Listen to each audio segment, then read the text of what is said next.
When we picture a globally connected world, we usually think of fiber optic cables and digital data, but the very first global network was built 400 years ago, driven entirely by harsh ocean winds. In 15th century Europe, a severe supply crisis hit. The expanding Ottoman Empire took aggressive control of the ancient overland Silk Road, completely severing the continent from the eastern spices and textiles it relied upon. Ottoman strongholds locked down the crucial trade choke points, making Eastern goods prohibitively expensive or entirely impossible to find. Thousands of miles away, 16th century China faced an entirely different crisis. The Ming Dynasty enacted the single whip reform. This sweeping law demanded that all 60 million Chinese citizens stop paying taxes in grain or labor and pay exclusively in raw silver. This chart shows the immediate economic fallout of that decree. While the global baseline for silver remains relatively flat, the sudden demand causes the Chinese market to spike aggressively, reaching double the global average. Europe was starving for access to the East, and Ming China was starving for silver. This simultaneous desperation created a massive global economic vacuum, waiting for someone to fill it. Christopher Columbus famously failed to find a Western Ocean shortcut to India, but his navigational error accidentally provided the exact resource needed to solve the Old World's crises. Explorers in the Americas stumbled upon practically limitless deposits of silver. The most staggering find was the Potosi mine, located in modern-day Bolivia. Miners extracted tens of thousands of tons of ore from this single arid red mountain towering over the colonial settlement. Spain aggressively mined this endless flow of American silver to fund its expanding empire, minting the raw metal into a standardized currency. They created the famous 8 reals silver coin, the legendary piece of 8.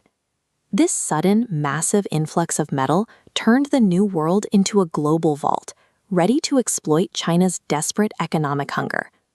The global market had a perfect supply and demand match. New Spain, in modern-day Mexico, held an infinite supply of silver. China held a monopoly on the world's most desired luxury good, silk. Spain actually tried to plant mulberry trees and build its own silk industry in Mexico, but they couldn't compete with China's unbeatable economy of scale, the massive cost advantages that come from producing goods in enormous, highly efficient quantities. This bar chart breaks down the staggering price disparity. Even factoring in the cost of a treacherous, multi-month Trans-Pacific voyage, Chinese silk imports were still 3 times cheaper than local Mexican silk. Merchants were left with profit margins as high as 400%. Chinese artisans also possessed a massive technological advantage. They could weave custom European and Christian motifs directly into the fabric on demand, catering specifically to Spanish buyers. The sheer complexity and flawless execution of the multicolored bird and floral patterns left local competitors entirely outmatched. China's superior manufacturing technology and cheap labor made the 10,000-mile geographic hurdle of the Pacific Ocean economically irrelevant. To physically bridge that gap between American silver and Chinese silk, the Spanish engineered an extreme logistical solution, the Manila galleon. These were 2,000-ton wooden leviathans. They were built entirely in the port of Cavite, constructed by skilled Filipino and Chinese shipwrights using native timber. The geographic genius of the system lay in Manila itself.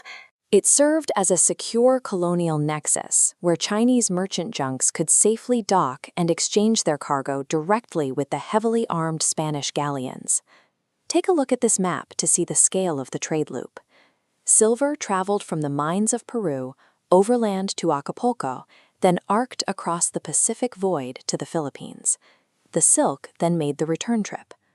The return voyage eastward against the currents was a brutal 4-month endurance test.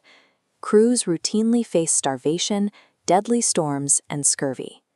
Despite the immense human cost, this grueling system ran for 2.5 centuries. It was the world's very first true intercontinental supply chain. When ships move thousands of tons of currency and cargo across the globe, they force a physical collision of ideas, art, and daily habits. The ultimate physical artifact of this convergence is a specialized piece of tableware called a mancera. A mancera fuses three worlds, a delicate Chinese porcelain cup atop a heavy, polished Mexican silver saucer, used exclusively by elites for hot Aztec chocolate. Extreme macroeconomic forces, the tax laws of an emperor and the silver strikes of a colony, dictated the most intimate routines of daily life, leaving a permanent mark on local culture. The most shocking and undeniable evidence of the Manila galleon trade doesn't exist in a museum. It circulates today inside the human bloodstream. In 2022, a groundbreaking genetic study analyzed the modern population of Acapulco, Mexico. Researchers discovered distinct Southeast Asian DNA, specifically from the Philippines and Indonesia, woven into the local genome. The science is remarkably precise. Researchers definitively dated the introduction of these genetic markers to the early 17th century, landing exactly at the peak of the galleon trade. The galleons carried enslaved people, indentured sailors, and artisans who settled in the Americas, leaving a permanent genetic record in the local population. The first era of global connection ran on blood, a vanity for silk, and the burden of silver taxes. It leaves us to wonder what unseen human desires are silently rewiring our society today.